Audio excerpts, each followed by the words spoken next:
একজন আব্দুর রাজ্জাক বিন ইউসুফ বক্তব্য দিয়ে যত মানুষকে হেদায়েত করতে পারবে, ডাক্তার জাকির নায়েক বক্তব্য দিয়ে যত মানুষকে হেদায়েত করতে পারবে, অতীতের আলেম ওলামা, অতীতের বক্তা বক্তব্য দিয়ে যত মানুষকে হেদায়েত করেছে, ভবিষ্যতের বক্তারা বক্তব্য দিয়ে যত মানুষকে হেদায়েত করবে এবং করতে পারবে, এক কোরআন একাই তার চেয়ে লক্ষ কোটি গুণ মানুষকে হেদায়েত করতে পারবে।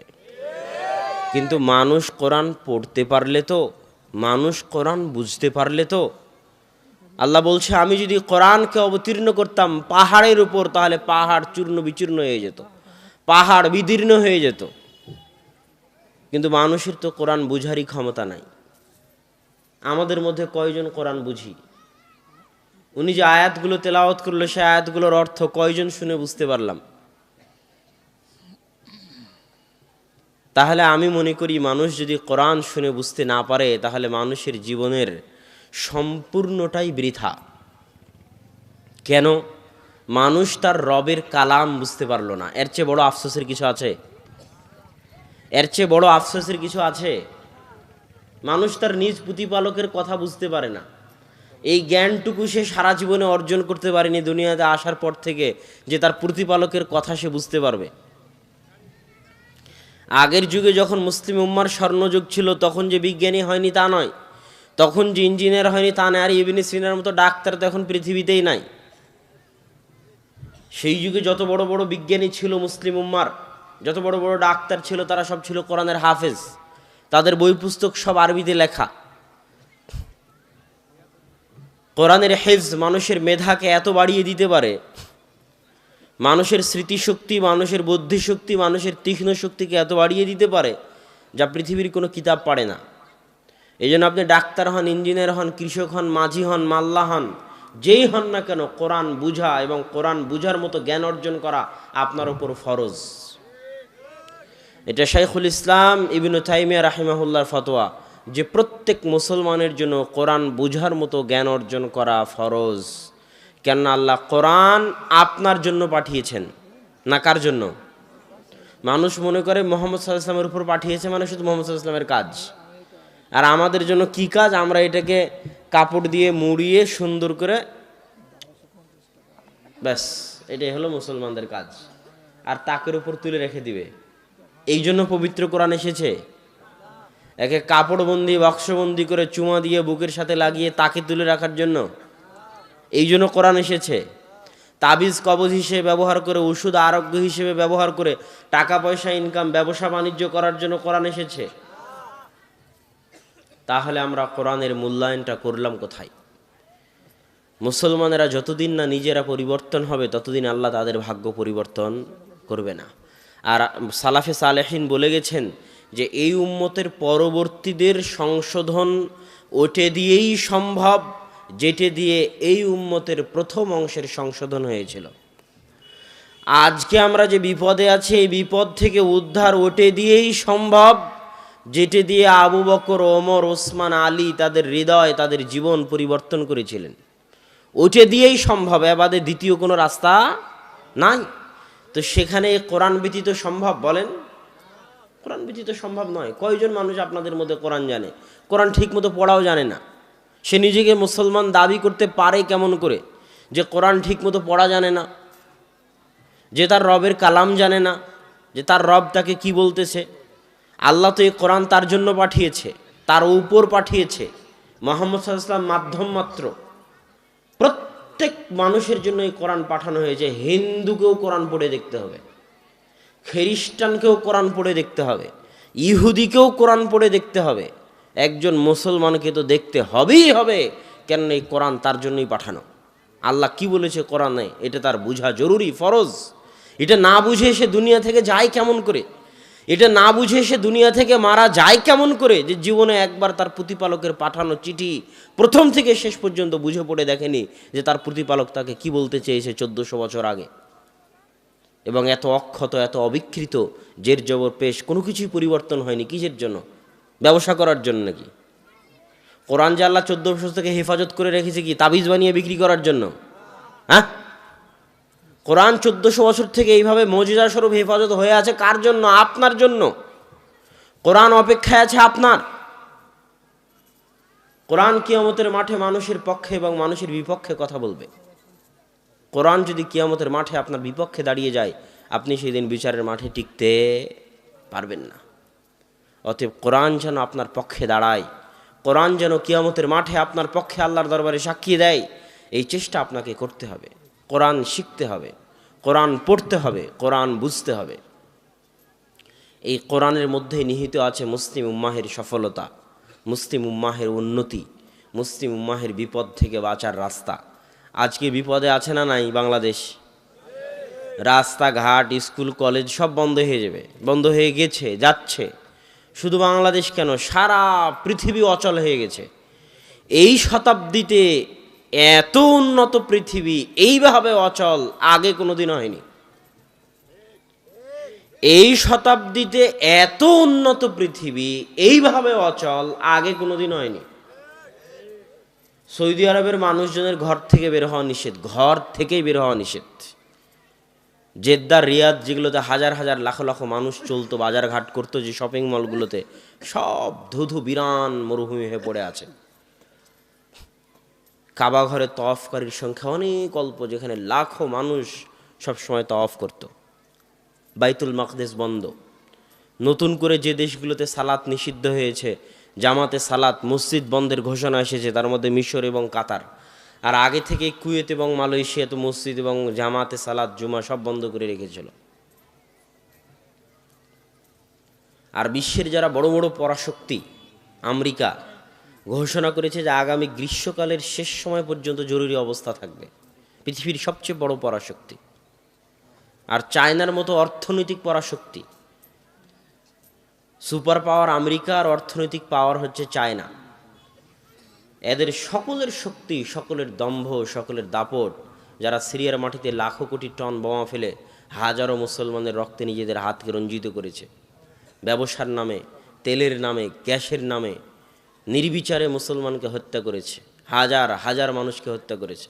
যাদের ক্ষমতার দাপটে, পারমাণবিক বমের দাপটে, অর্থনৈতিক টাকার গরমে পৃথিবীতে অন্য দেশগুলোর, অন্য ধর্মের মানুষগুলোর টিকা মুশকিল হয়ে যাচ্ছিল। আজকে তারা এক অদৃশ্য ভাইরাস, যাকে চোখে দেখা যায় না, চোখে দেখা যায় নাকি, অদৃশ্য এক ভাইরাসের ভয়ে আতঙ্কগ্রস্ত। তার সাথে লড়াই করার মতো, তার সাথে মোকাবেলা করার মতো কোনো অস্ত্র, কোনো ওষুধ, কোনো পাতি, কোনো ভ্যাকসিন, কোনো টিকা এই অত্যাধুনিক বিশ্বের হাতে, যে অত্যাধুনিকতা নিয়ে বর্তমান মানব সভ্যতা গর্ব করে, যে পৃথিবী এত উন্নত আগে কোনো দিন হয়নি, সেই উন্নত বিশ্ব হাত পা হাঁটু গেড়ে দিয়ে, মাথা নত করে, সব কিছু ছেড়ে দিয়ে বসে আছে, অচল, অথর্ব, অকেজো, দুর্বল। আল্লাহ যে বলেছেন, ইন্নাল ইনসানা খুলিকা হালুআ ওয়া ইযা মাসসাহুশ শাররু জাজুআ ওয়া ইযা মাসসাহুল খায়রু মানুআ। মানুষকে দুর্বল করে সৃষ্টি করা হয়েছে। যখন মানুষের উপর বিপদ আসে তখন মানুষ হতবিহ্বল, হতাশ হয়ে যায়। আর যখন মানুষের টাকা পয়সা বেশি হয়ে যায়, শক্তি ক্ষমতা বেশি হয়ে যায়, তখন মানুষের কৃপণতা, মানুষের দাপট এবং অহংকার বেড়ে যায়। মানুষকে আল্লাহ অনেক দুর্বল করে সৃষ্টি করেছে, আর চিরজীবন আল্লাহ মানুষের দুর্বলতা দেখিয়ে আসে, যে মানুষ যে কত দুর্বল সৃষ্টিজীব তা আল্লাহ মানুষকে যুগে যুগে দেখিয়েছে। ফেরাউন যখন হাজারো বছর যাবৎ দাপটের সাথে লাখো মানুষকে হত্যা করে অত্যাচারের সাথে শাসন করেছে, আল্লাহ ফেরাউনকে তার দুর্বলতা দেখিয়ে দুনিয়া থেকে উঠিয়ে নিয়েছেন, যে ফেরাউন, তুমি এত অত্যাচার করে, এত দাপট দেখিয়ে নিজেকে প্রতিপালক দাবি করে সারা পৃথিবী পরিচালনা করেছো, আজ সামান্য পানিতে তুমি ডুবে মরে যাচ্ছ, তোমার বাঁচার উপায় নাই। তুমি যে কত দুর্বল, তুমি যে কত দুর্বল, তুমি যে কত দুর্বল তা তুমি চোখে দেখে মরো ফেরাউন, যে একটা সামান্য পানি থেকে তোমার বাঁচার উপায় নাই। তুমি কিসের অহংকার দেখাতা দুনিয়াতে? তখন বিপদে পড়ে ফেরাউনও বলে, যা আমানতু বিরব্বি মূসা ওয়া হারুন, আমি মূসা এবং হারুনের প্রতিপালকের প্রতি ঈমান আনয়ন করলাম। আল্লাহ যুগে যুগে এইভাবে যারা অত্যাচার করেছে তাদের দুর্বলতা তাদের চোখের সামনে দেখিয়েছে। এটা আল্লাহর নিদর্শন। মানুষ যে ধরনের পাপ করে আল্লাহ ওই ধরনের শাস্তি দেয়। সুদের শাস্তি পেট উঁচু করে দিতে হবে কেন কিয়ামতের মাঠে? মিথ্যা বলার শাস্তি জিহ্বা ফেড়ে দিতে হবে কেন? প্রত্যেকটার কাজের সাথে কর্মের কি আছে?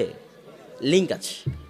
জেনাকারীদের শাস্তি কিয়ামতের মাঠে উলঙ্গ করে জাহান্নামে তারা উথাল পাথাল খেতে থাকবে উলঙ্গ অবস্থায়, এবং তাদের লজ্জাস্থান থেকে দুর্গন্ধ বের হবে। এটা কেন করতে হবে? কেননা তার পাপের সাথে কি আছে? লিঙ্ক আছে। যেমন কর্ম, আল্লাহ ওই ধরনের শাস্তি কিয়ামতের মাঠে দিবেন। কর্ম যেমন শাস্তি তেমন, কর্ম যেমন শাস্তি তেমন। তো বিশাল আব্রাহার বাহিনী আসছে হাতি নিয়ে, কাবা ঘর ধ্বংস করবে। তো আল্লাহ ধ্বংস করলেন কি দিয়ে? ছোট্ট ছোট্ট পাখি দিয়ে। কথা বুঝিনি? এটা আল্লাহর নিদর্শন যে আব্রাহা তুমি বিশাল হাতির বাহিনী নিয়ে আসছো, যাও আমি ছোট্ট পাখি পাঠালাম, এই পাখির সাথে লড়াই করো, যাও। তো আজকের এই উন্নত বিশ্ব, এত গর্ব, এত দাপট, কোথায় বিজ্ঞান, কোথায় ডাক্তার, কোথায় ইঞ্জিনিয়ার, কোথায় পারমাণবিক বম, যাও একটা অদৃশ্য ভাইরাস পাঠানো, লড়াই করো দুনিয়ার মানুষ আল্লাহর ক্ষমতার সাথে। ওয়ামা ইয়ালামু জুনুদু রাব্বিক, এরা হচ্ছে আল্লাহর সেনাবাহিনী। আল্লাহর সেনাবাহিনীর কথা কেউ জানে না, যে আল্লাহর সেনাবাহিনী যে কত, আর আল্লাহর সেনাবাহিনী যে কেমন। আল্লাহ যখন সেনাবাহিনী পাঠানো শুরু করবেন তখন দুনিয়ার মানুষের তার সাথে লড়াই করার ক্ষমতা থাকবে না। দুনিয়ার মানুষ অচল, অকেজো, অথর্ব। দুনিয়ার মানুষের কাজ কি? দুনিয়ার মানুষের কাজ হচ্ছে আল্লাহর দরবারে নত হওয়া, আল্লাহর সামনে মাথা ঝুঁকিয়ে দেওয়া, আল্লাহর সামনে হাঁটু গেড়ে বসে পড়া, আল্লাহর সামনে হাত তুলে বসে পড়া, যে আল্লাহ আমরা অচল, অকেজো, অথর্ব, আমাদের কিছুই করার নাই, বাঁচাতে পারলে আপনি বাঁচাতে পারবেন। ইয়াকা না'বুদু ওয়া ইয়াকা নাস্তাঈন, আমরা আপনারই ইবাদত করি, আপনার নিকটই সাহায্য প্রার্থনা করি।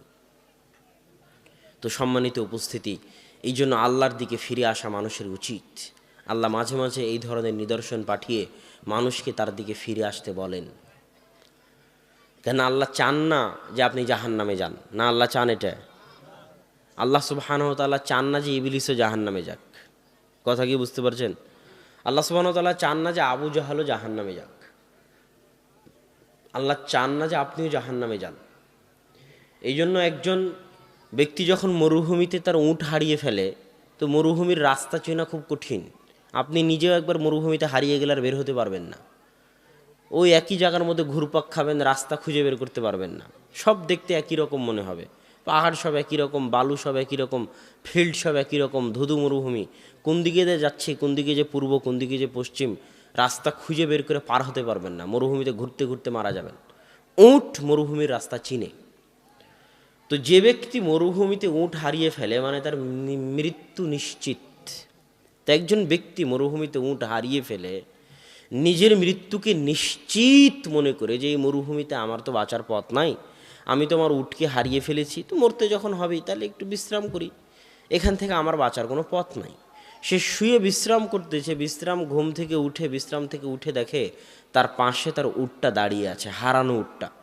তো জীবন ফিরে পেলে মানুষ যেমন আনন্দিত হয়, সে মৃত্যুর মুখ থেকে ফিরে এসে আনন্দের ঠেলায় বলতেছে, খুশির ঠেলায় বলতেছে যে আল্লাহ তুমি আমার বান্দা, আমি তোমার রব। বাক্য উল্টা করে দিয়েছে, মানে খুশির ঠেলায় হিতাহিত জ্ঞান হারিয়ে ফেলেছে। তো আল্লাহ সুবহানাহু ওয়া তাআলা বলতেছেন, এই মানুষটা মৃত্যুর মুখ থেকে ফিরে এসে যতটা না আনন্দিত, আমার কোনো বান্দা যে আমার সাথে সম্পর্ক রক্ষা করেনি দুনিয়াতে যাওয়ার পরে। আপনাদের কয়জনের দাবি করতে পারবেন আল্লাহর সাথে সম্পর্ক আছে? কয়জন? সালাত আদায় না করলে আল্লাহর সাথে সম্পর্ক থাকে? বলেন, সালাত আদায় না করলে আল্লাহর সাথে সম্পর্ক থাকে? আপনাদের কয়জনের আল্লাহর সাথে সম্পর্ক আছে? কয়জনের দাবি করতে পারবেন যে হ্যাঁ আমার সাথে আল্লাহর সম্পর্ক আছে, ছিন্ন হয়ে যায়নি? আপনার সন্তান যদি আপনার সাথে সম্পর্ক ছিন্ন করে, আপনার সন্তান যদি হারিয়ে যায়, তো মায়ের কষ্ট কেমন হয়, পিতার কষ্ট কেমন হয়, আর ওই সন্তানের কষ্ট কেমন হয়? ইউসুফ আলাইসাল্লাম কোথায় 20-25 বছর হারিয়ে গেছেন, বাপ জানেই না ইউসুফ কোথায়। কাঁদতে কাঁদতে ইয়াকুব আলাইসাল্লামের চোখ পর্যন্ত অন্ধ হয়ে গেছে। তো বাপ কষ্টে আছে না নাই? তো সন্তানকে হারিয়ে ইয়াকুব আলাইসাল্লাম যত কষ্টে আছে, আপনি আপনার সন্তানকে হারিয়ে যত কষ্টে থাকবেন, আল্লাহ বলতেছেন যে এই যে মানুষটা মৃত্যুর মুখ থেকে ফিরে এসে তার উট ফিরে পেয়ে যতটা না আনন্দিত হয়েছে, আমি আল্লাহ আমার কোনো বান্দা যে দুনিয়াতে যাওয়ার পরে আমার সাথে সম্পর্ক রাখেনি, তাকে হারিয়ে আমি যে কতটা কষ্টে ছিলাম, সে যদি কোনোদিন আমার নিকটে ফিরে এসে তওবা করে, তো মৃত্যুর মুখ থেকে ফিরে আসা এই লোকটা যতটা না আনন্দিত, আমি আল্লাহ তার চেয়ে বেশি আনন্দিত হব। তারপরেও কি আপনি চাইবেন না আল্লাহর দিকে ফিরে যেতে, আল্লাহর সাথে সম্পর্ক তৈরি করতে?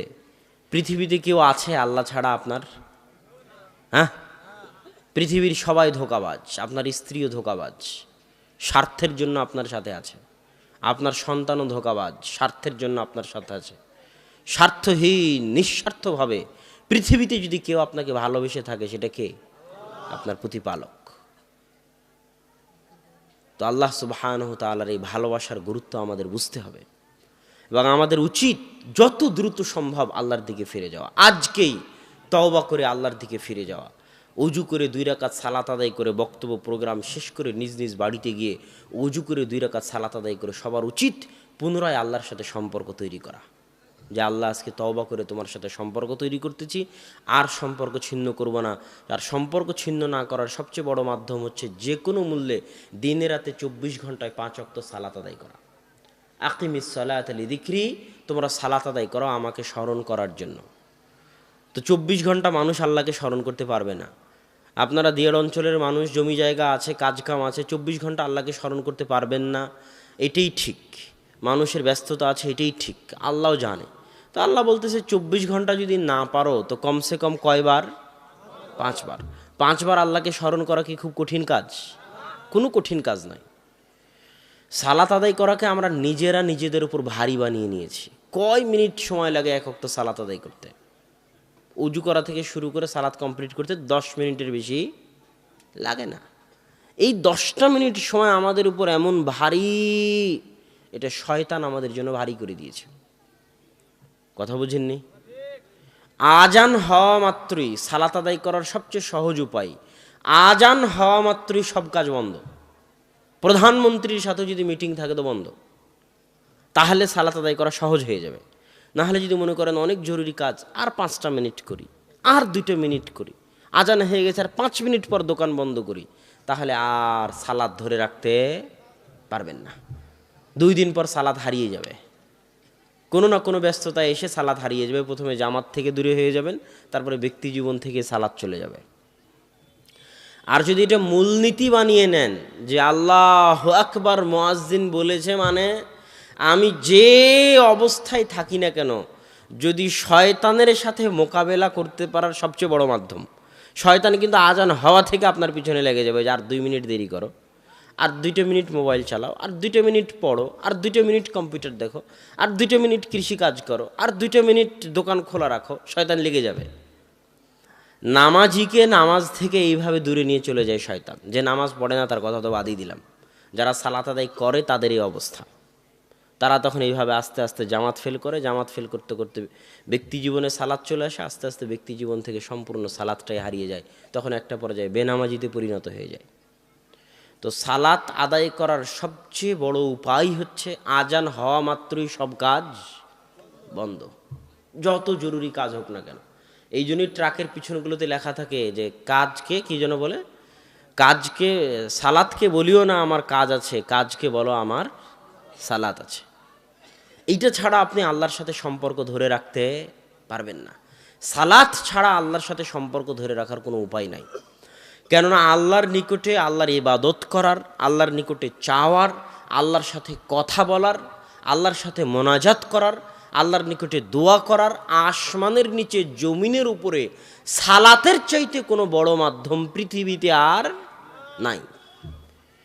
ওই যে সারা আলাইহা সালাতু ওয়াস সালাম, ইব্রাহিম আলাইহি সালাতু ওয়াস সালামের স্ত্রী, যখন ইব্রাহিম আলাইহিস সালাম বললেন, সারা তোমাকে যদি জিজ্ঞেস করা হয় তাহলে ভাই বোন পরিচয় দিবে, কেননা আসমানের নিচে জমিনের উপরে আমি আর তুমি মোমেন মোমেনা, আর কোনো মোমেন মোমেনা নাই। ভাই বোন পরিচয় দেওয়ার পরেও যখন অত্যাচারী জালেম বাদশার দরবার থেকে মুক্তি পাওয়া গেল না, জালেম বাদশা যখন সারাকে নিজের দরবারে নিয়ে গেল এবং তার সাথে খারাপ কাজ করতে উদ্যত হলো, তখন সারা বলতেছে, থামেন, আমাকে 2টা মিনিট সময় দেন, অজু করে আমাকে মোনাজাত, মোনাজাত মানে আল্লাহর সাথে কথা বলা। মোনাজাত শব্দের অর্থ কি? জোরে বলেন, মোনাজাত শব্দের অর্থ কি? আল্লাহর সাথে কথা বলা। আমাকে জরুরি ভিত্তিতে আমার রবের সাথে কথা বলতে হবে।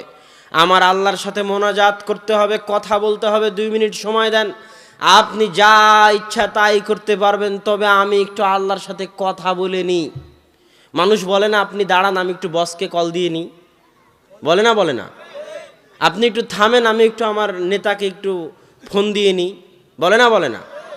তো সারা বলতেছে একটু দাঁড়ান আমি আমার আল্লাহর সাথে একটু কথা বলে নিই, 2 মিনিট সময় দেন, একটু মোনাজাত করে নিই আল্লাহর কাছে। তখন উজু করে সারা সালাতে দাঁড়িয়ে গেলেন।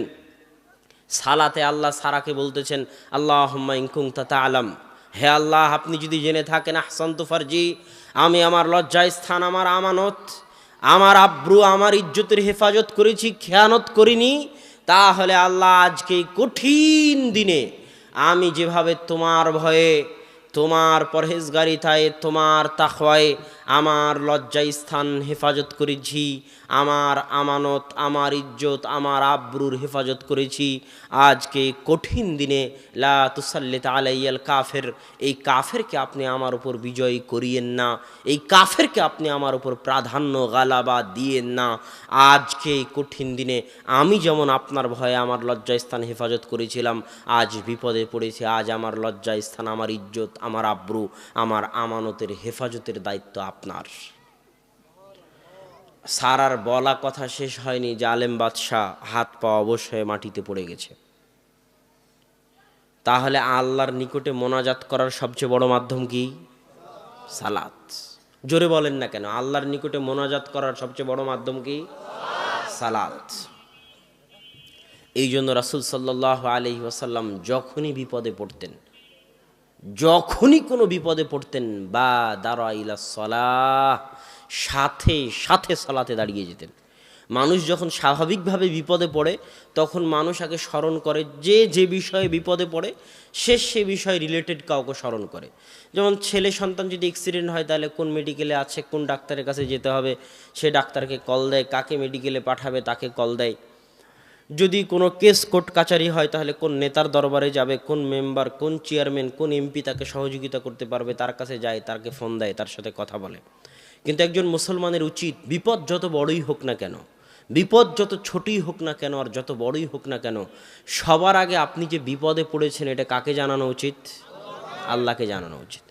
আপনার ছেলে রাজশাহীতে অ্যাক্সিডেন্ট করেছে, রাজশাহী মেডিকেলে আছে, আপনি এখান থেকে গাড়ি নিয়ে রাজশাহী মেডিকেলে যেতে 1.5-2 ঘন্টা 3 ঘন্টা সময় লাগবে। আর এখানে 2 রাকাত সালাত আদায় করে যদি আল্লাহকে বলে দেন আল্লাহ আমার ছেলে মেডিকেল আছে তুমি দেখো, তাহলে আপনার 3 ঘন্টা যেতে যা দেরি হবে তার আগে আল্লাহ সুবহানাহু ওয়া তাআলা কাজ করে বসে থাকবেন। এই জিনিসটা তো মানুষ বুঝে না। বিপদে পড়লে আল্লাহকে ডেকে দেখেন, বিপদে পড়লে 2 রাকাত সালাত আদায় করার অভ্যাস গড়ে তুলুন। প্রত্যেক মানুষের জীবনে বিপদ আছে, প্রত্যেক মানুষের জীবনে কি আছে? ইন্না মাআল উসরি ইসরা, দুঃখ কষ্ট নিয়েই জীবন। মানুষের জীবন ফুলসজ্জা নয়, মানুষের জীবন সংগ্রাম। প্রত্যেক মানুষের জীবনে বিপদ আছে, আপনাদের সকলের জীবনে বিপদ আছে, গেছে, ভবিষ্যতেও ঘটতে পারে। আল্লাহ আমাদের বিপদ থেকে হেফাজত করুক, আল্লাহুম্মা আমিন। তো নিজ নিজ জীবনে পারিবারিক, সামাজিক, ব্যক্তিগত যখন যে বিপদে পড়বেন, আজকের বক্তব্য থেকে শিখে যাবেন, যে বিপদই পড়েন না কেন সাথে সাথে কাউকে না কিছু বলে 2 রাকাত সালাত আদায় করে সালাতে দাঁড়িয়ে আল্লাহকে বলবেন যে আপনি বিপদে পড়েছেন। অনেক সময় শয়তান আপনাকে ধোকা দেবে, আরে তুই তো জীবনে কোনোদিন নামাজই পড়িসনি, তুই তো রোজাই রাখিস না, তুই তো মদ সিগারেট গাঞ্জা খাস, তুই আবার কি আল্লাহর কাছে দোয়া করবি? এটা শয়তানের ধোকা। কথা কি বুঝতে পারছেন? আপনি যত বড় গুনাহগার হন না কেন, যত বড় পাপিষ্ঠ হন না কেন, যত বড় পাপিষ্ঠ গুনাহগার হন না কেন, পাপ দিয়ে আপনার দুনিয়া ভর্তি হয়ে থাক, তবুও দিন শেষে আপনি কার বান্দা? আরে আল্লাহর এরিয়া থেকে আপনি কোথাও যেতে পারবেন? আসমান জমিনে মানুষ যেখানেই যাক না কেন ওটা কার রাজত্ব? আল্লাহর রাজত্ব। দিন শেষে আপনার জীবন মৃত্যুর মালিক কে? দিন শেষে আপনাকে খাওয়ায় কে? দিন শেষে আপনাকে পড়ায় কে? কার জমিনের উপর আছেন? কার আসমানের ছায়ায়, কার আলো ভোগ করতেছেন? অতএব মদ খান, গাঞ্জা খান, বিড়ি খান, সিগারেট খান, যত বড় গুনাহগার হন না কেন আল্লাহর নিকটে ফিরে আসতে কোনো লজ্জা নেই। যে আপনাকে লজ্জা দিচ্ছে সে শয়তান। ওই শয়তান জিন শয়তানও শয়তান হতে পারে, মানুষ শয়তানও শয়তান হতে পারে। বলতে পারে তুমি এত বড় পাপী, তুমি মাধ্যম ছাড়া, লিঙ্ক ছাড়া, ওয়াস্তা ছাড়া আল্লাহর কাছে দোয়া করতে পারবে না, তাই হুজুরের কাছে যাও, পীরের কাছে যাও। পীর আর হুজুরের মাধ্যম দিয়ে আল্লাহর সাথে দোয়া করা। আরে আল্লাহ কি পীরের বাপের? আল্লাহ কি হুজুরের বাপের পৈতৃক সম্পত্তি? না আল্লাহ আমারও? আল্লাহকে একটু নিজের দাবি করার অধিকার রাখিয়েন, আল্লাহকে নিজের দাবি করার অধিকার রাখিয়েন যে আল্লাহ আপনারও সৃষ্টিকর্তা, আল্লাহ আপনারও পালনকর্তা, আল্লাহ হিন্দুরও সৃষ্টিকর্তা, হিন্দুরও পালনকর্তা। যে নাস্তিক প্রত্যেক দিন আল্লাহকে গালি দেয়, ওই নাস্তিককেও খাওয়ায় আল্লাহ রব্বুল আলামিন। এই জগৎ ওই জগৎ উভয় জগতের পালনহার, প্রতিপালক, পালনকর্তা হচ্ছেন আল্লাহ সুবহানাহু ওয়া তাআলা। অতএব আল্লাহর নিকটে চাইতে কোনো লজ্জা নেই। মানুষরূপী আর জিনরূপী শয়তান আপনাকে বুঝাবে যেন আপনি সরাসরি আল্লাহর নিকটে দোয়া না করেন। হুজুর একটু দোয়া করে দেন না, আমার বাপ মারা গেছে। হুজুর জামাতের পর, এই ফরজ সালাতের জামাতের পর দোয়া করলো না, হুজুরের উপর খুব রাগ। জানাজার শেষে হুজুর কবরের পাশে গিয়ে দোয়া করলো না, হুজুরের উপর খুব রাগ। ইসলাম কি ভাড়াটে ধর্ম? ইসলাম কি ভাড়াটে ধর্ম যে টাকা দিয়ে ভাড়া করে দোয়া করাতে হবে? আমার কথার উত্তর দেন না কেন? ইসলাম কি ভাড়াটে ধর্ম? আমি এখনই বললাম যে আসমানের নিচে জমিনের উপরে মোনাজাত করার সবচেয়ে বড় মাধ্যম কি? আসমানের নিচে জমিনের উপরে মোনাজাত করার সবচেয়ে বড় মাধ্যম হচ্ছে সালাত। যেমন সারা সালাত আদায় করেছে, যেমন আল্লাহর রাসূল সালাত আদায় করেছে, এই জন্য আল্লাহ 5 বার আপনার উপর সালাত ফরজ করে দিয়েছেন। সালাত মানেই দোয়া, সালাত শব্দের শাব্দিক অর্থই দোয়া, সালাত মানেই মোনাজাত, সালাত শব্দের শাব্দিক অর্থ মোনাজাত। সালাতের শুরু থেকে নিয়ে শেষ পর্যন্ত সবই মোনাজাত। মোনাজাত শুরু হবে তাই আল্লাহুম্মা বাইদ বাইনি, এটাও মোনাজাত। আলহামদুলিল্লাহ রাব্বিল আলামিন প্রশংসা করে নিয়ে ইহদিনাস সিরাতাল মুস্তাকিম, এটাও মোনাজাত। তাসবিহ তাহলিল পাঠ করে রুকু থেকে উঠে আল্লাহর প্রশংসা করে সিজদায় গিয়ে, পৃথিবীতে মানুষ সবচেয়ে নিকটে থাকে আল্লাহর কখন? পৃথিবীতে মানুষ আল্লাহর সবচেয়ে নিকটে থাকে যখন মানুষ সিজদায় থাকে। ওই সময় যা চাওয়ার আল্লাহর নিকটে চাইতে পারবেন। ওই জন্যই সালাত, কোরআনের আয়াত ব্যতীত সবই সিজদায় পড়া যায়। এইভাবে পুরো সালাত চলতেছে। এবার সালাম ফিরানোর পূর্বে যত দোয়া আপনার জানা আছে সব দোয়া আপনি পড়তে পারবেন, কেননা আসমানের নিচে জমিনের উপরে আল্লাহর নিকটে দোয়া করার, আল্লাহর সাথে মোনাজাত করার সালাতের চাইতে বড় কোনো মাধ্যম পৃথিবীতে নাই। এবার যখন আল্লাহু আকবার বলে সালাত শুরু করেছিলেন, মানে মোনাজাত শুরু হয়েছিল। কি শুরু হয়েছিল বলেন তো? এটি সবাই বলেন, কি শুরু হয়েছিল? এবার যখন আসসালামু আলাইকুম বলে সালাম ফিরলাম, তখন কি শেষ হয়ে গেল? জোরে বলেন, কি শেষ হয়ে গেল? মোনাজাত শেষ হয়ে গেল। এখন কোনো হুজুর যদি বলে, কোনো মানুষ যদি বলে যে এই হুজুর খুব খারাপ, মোনাজাত করালো না, তাহলে আমি বলবো ওকে আরও 10 বছর পড়তে হবে এটা জানার জন্য যে আসসালামু আলাইকুম দিয়ে মোনাজাত শেষ হয়ে গেল। সে জাহেল, সে অজ্ঞ, সে মূর্খ যে সে এখনো জানে না যে সালাতি মোনাজাত, পৃথিবীতে মোনাজাতের এত বড় মাধ্যম আর নাই।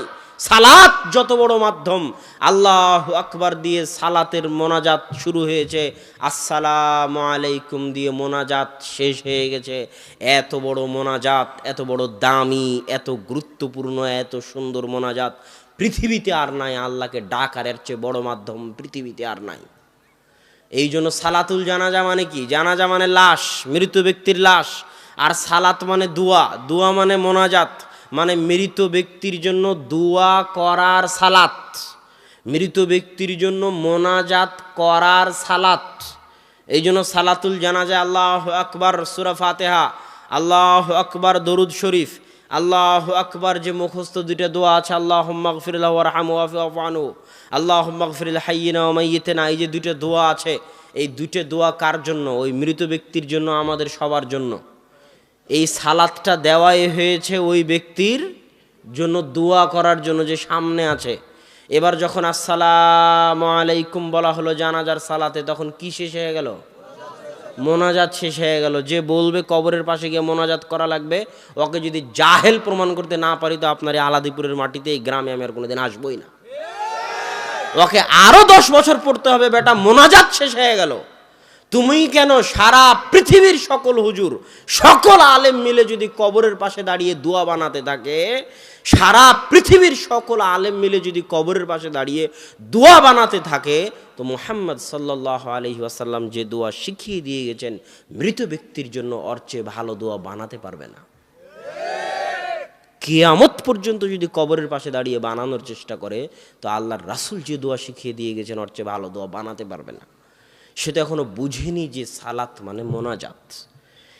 এই যে একসাথে হাত তুলে দোয়া করার বেদাত, এই বেদাত সমাজে ঢুকে দুইটা সুন্নাত উঠিয়ে দিয়েছে। কয়টা সুন্নাত সমাজ থেকে উঠিয়েছে? এই একটা বেদাতের কারণে সমাজ থেকে দুইটা সুন্নাত উঠে গেছে। এক, মানুষ ভুলে গেছে যে সালাতের মধ্যে দোয়া করতে হয়। ভুলে যাননি আপনারা? সবাই ভুলে গেছে, কেউ জানে না যে সালাতের মধ্যে দোয়া করতে হয়। সালাত যে দোয়া করার মাধ্যম কেউই জানে না। আল্লাহর রাসূল সালাতে দোয়া করলো, সারা সালাতে দোয়া করলো। আমরা রাত দিন বিপদ আপদ থেকে মুক্তি পাচ্ছি সালাতের মধ্যে দোয়া করে। মানুষ ভুলেই গেছে যে সালাতের মধ্যে দোয়া করতে হয়, জানেই না।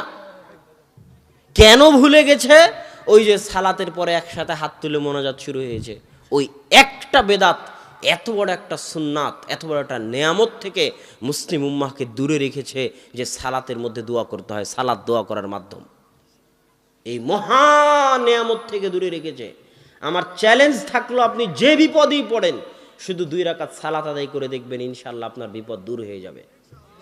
এরকম বহু বিপদে আমি জীবনে পড়েছি, বহু বিপদে আমি জীবনে পড়েছি। 2 রাকাত সালাত আদায় করার মাধ্যমে আল্লাহ সেই বিপদ থেকে উদ্ধার করেছেন। আমি দেখেছি আমার আম্মাকেও, যখনই যে বিপদ হোক না কেন, বিপদের কথা শোনার সাথে সাথে 1 সেকেন্ড দেরি হয় না, সাথে সাথে মনে হয় রোবটের মতো, রোবটকে অর্ডার দেওয়া আছে, রোবটের মতো রোবটকে অর্ডার দেওয়া আছে যে বিপদের সংবাদ শোনা মাত্রই, রোবট যেমন অর্ডার দেওয়া থাকে ওইরকম শোনা মাত্রই চট করে অজুখানায় অজু শেষ করে 2 রাকাত সালাত।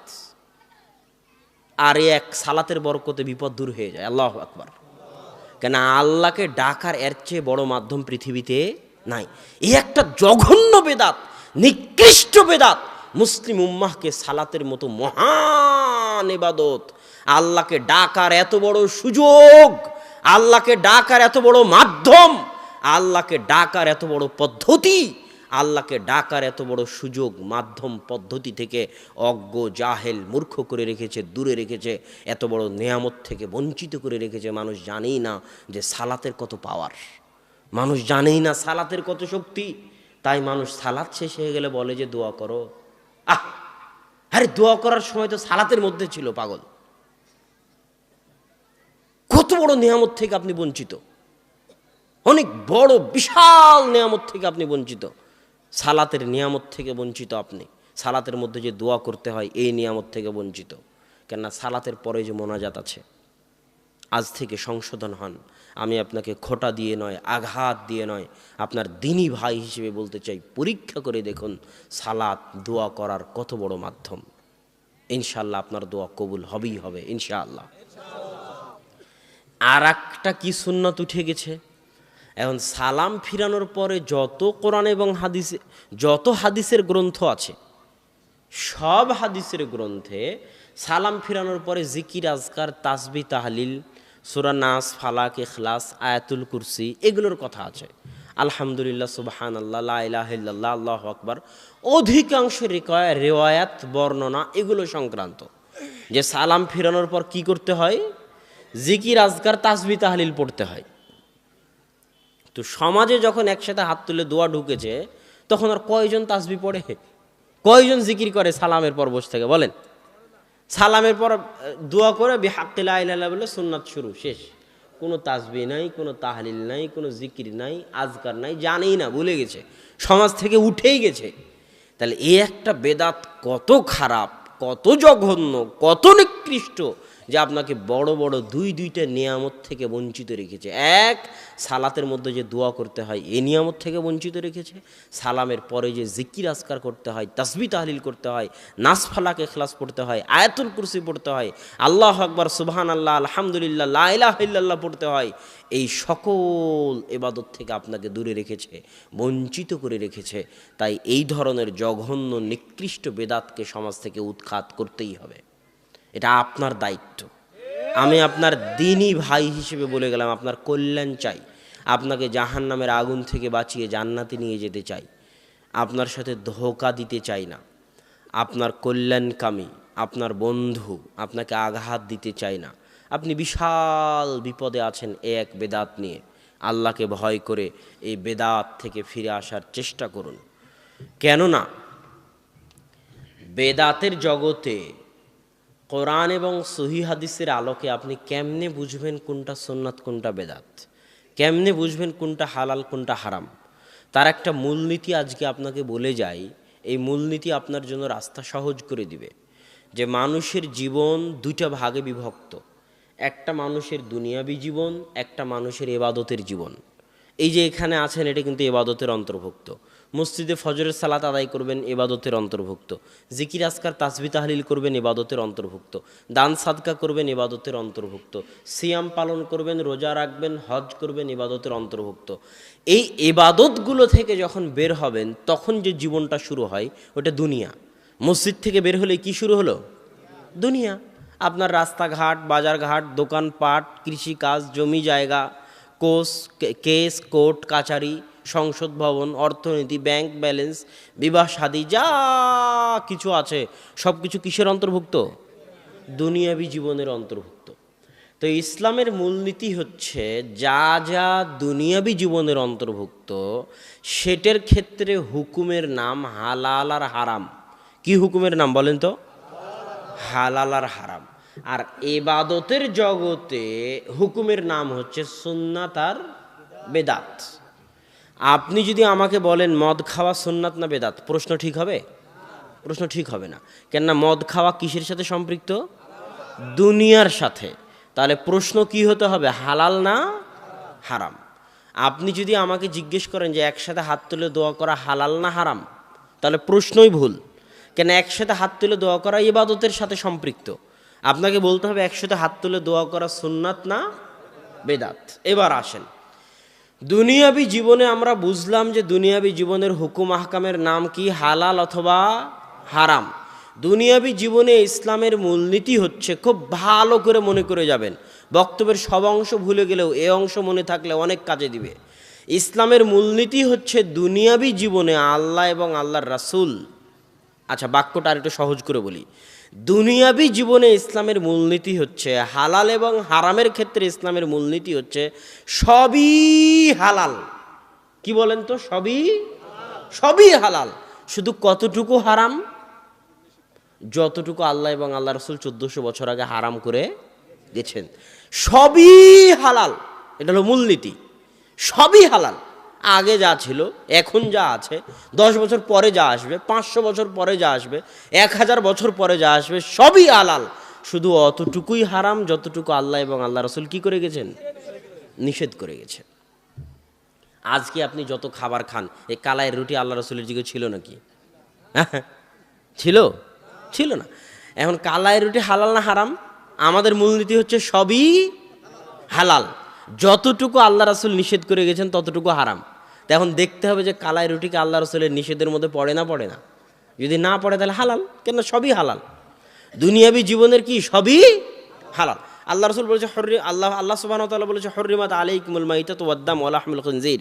তোমাদের জন্য হারাম করে দিলাম মৃত প্রাণী, তোমাদের জন্য হারাম করে দিলাম রক্ত, তোমাদের জন্য হারাম করে দিলাম শুকুরের গোশত।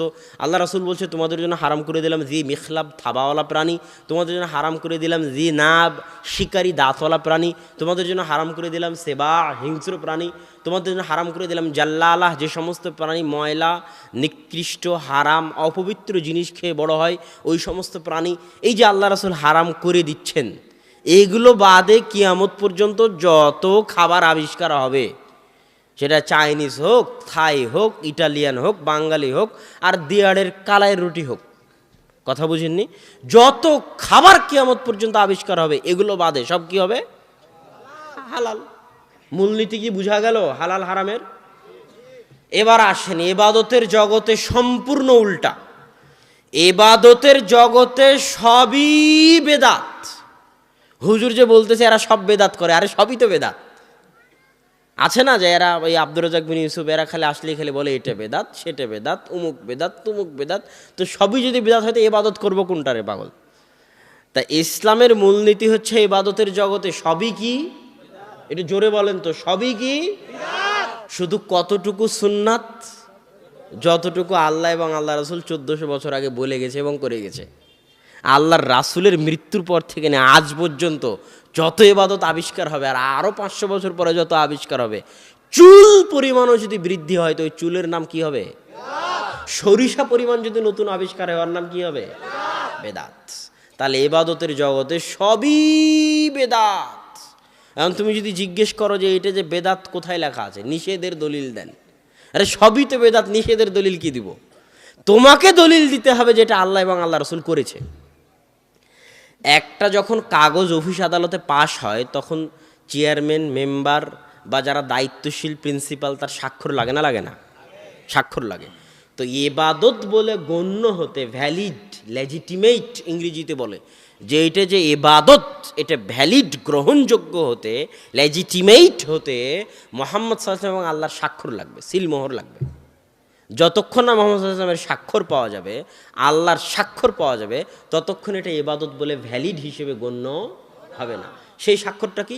কাল আল্লাহ তাআলা, আল্লাহ বলেছেন কোরআনে, অথবা কাল রাসূলুল্লাহ সাল্লাল্লাহু আলাইহি ওয়াসাল্লাম, আল্লাহর রাসূল বলেছেন হাদিসে অথবা করেছেন।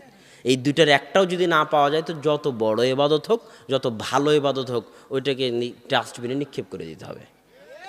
ওর কোনো ভ্যালিডিটি, ওর কোনো গ্রহণযোগ্যতা পৃথিবীতে নাই। আর যারাই ওটাকে গ্রহণযোগ্য মনে করবে ওরাই আল্লাহ এবং আল্লাহ রাসূলের উপর মাতাব্বরি করবে। আর এই মাতাব্বরির জবাব আল্লাহ রাসূল কিয়ামতের মাঠে দিবেন। এটা মাতাব্বরি করা, বাটপারি করা, কথা বুঝেননি? যিনি মোড়ল, যিনি নেতা, তার উপর তুমি মাতাব্বরি করো কেন? তুমি কি নবী নাকি? তুমি কি রাসূল নাকি? তোমাকে যদি একসাথে হাত তুলে দোয়া করার, তুমি যদি বলো সুন্নাত, তুমি নিজে যদি জোর করে দাবি করো তো নবী হয়ে আসো। নবী হয়ে আসনি কেন? তুমি নবী নাকি? তাহলে তুমি মাতাব্বরি করো কেন নবী যদি না হও? ইসলাম কি তোমার বাপের ধর্ম? ইসলাম শুধু আল্লাহর আল্লাহ রাসূলের কথা চলবে ইবাদতের জগতে। আল্লাহর আল্লাহ রাসূল করেনি, তুমিও করতে পাবা না। তুমি যদি জোর করে করতে যাও তাহলে তুমি হয় নিজেকে নবী দাবি করতেছো, আর না হলে বলতেছো মুহাম্মদ সাল্লাল্লাহু আলাইহি ওয়াসাল্লাম তার নবুয়তের দায়িত্ব পালন করেনি। নাউজুবিল্লাহ, আমানতের খেয়ানত করেছে। অথবা বলতেছো তুমি বেশি পরহেজগার, আল্লাহ রাসূল তোমার চেয়ে কম পরহেজগার। নাউজুবিল্লাহ। অথচ আল্লাহ রাসূল বলছে ওয়াল্লাহি লা ইন্নী আখশাকুম ওয়া আতকাকুম লিল্লাহ, আল্লাহর কসম, ওই তিনজন ব্যক্তিকে যাদের ঘটনা আপনারা জানেন তাদেরকে আল্লাহ রাসূলেরই বাক্য, যে ওয়াল্লাহি লা ইন্নী আখশাকুম ওয়া আতকাকুম লিল্লাহ। কোন তিনজন? যারা বলেছিল যে তাকাল্লুহা, হাদিসের ইবারত বুখারীর, যে আল্লাহ রাসূলের ইবাদতকে তারা অল্প মনে করলো, যে আল্লাহ রাসূলের আগের পরের সব গুনাহ তো মাফ করে দেওয়া হয়েছে, এই অল্প ইবাদতে আল্লাহ রাসূলের চলবে। আমরা একজন সারা রাত তাহাজ্জুদ সালাত আদায় করব, আর বলল জীবনে কোনোদিন বিবাহ করব না। আর একজন কি বলল? আরেকজন বলল যে আমি সারা রাত সারা দিন সিয়াম পালন করব, সিয়াম ভাঙবো না, প্রত্যেক দিন সিয়াম পালন করব, সিয়াম ভাঙবো না।